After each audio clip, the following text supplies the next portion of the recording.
مجبوب کی بیوی کا بعد تفریق 2 سال کی مدت میں بچہ جننا، اس کا کیا حکم ہے؟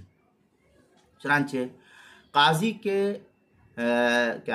مجبوب اور اس کی بیوی کے درمیان تفریق کرنے کے بعد 2 سال کی مدت میں عورت بچہ جن دے تو یہ بچہ مجبوب مرد کی جانب منسوب ہوگا، لیکن اس کی وجہ سے تفریق باطل نہیں ہوگی۔ فتاوی شامیہ میں ہے جاءت امرأة المجبوب بولد بعد التفریق الى سنتین ثبت نسبه والتفریق باقی بحاله۔ یہ الدرالمختار شامی کتاب الطلاق باب العنین وغیرہ جلد نمبر 5 صفحہ نمبر 168 جو زکریہ بک ڈپو دیوبند کا ہندی نسخہ ہے۔ بدائع الصنائع میں ہے وکذالک لو فرق القاضی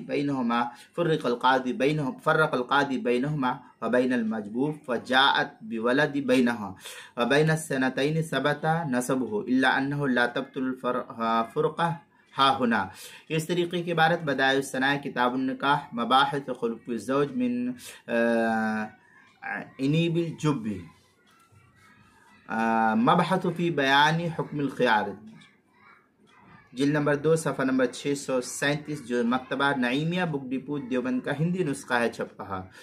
اور البحر الرائق اس کے اندر ہے لو جاءت امرأة المجبوب بولد بعد التفریق الى سنتین یثبت نسبه ولا يبطل التفریق۔ یہ البحر الرائق کی عبارت ہے کتاب الطلاق باب العنین وغیرہ جلد نمبر 4 صفحہ نمبر 207 جو زکریہ بک ڈپو دیوبند کا ہندی نسخہ اس کے اندر، اور جو کوئٹہ کا چھپا ہوا نسخہ اس کی چوتھی جلد صفحہ 134 پر اس کو نقل کیا۔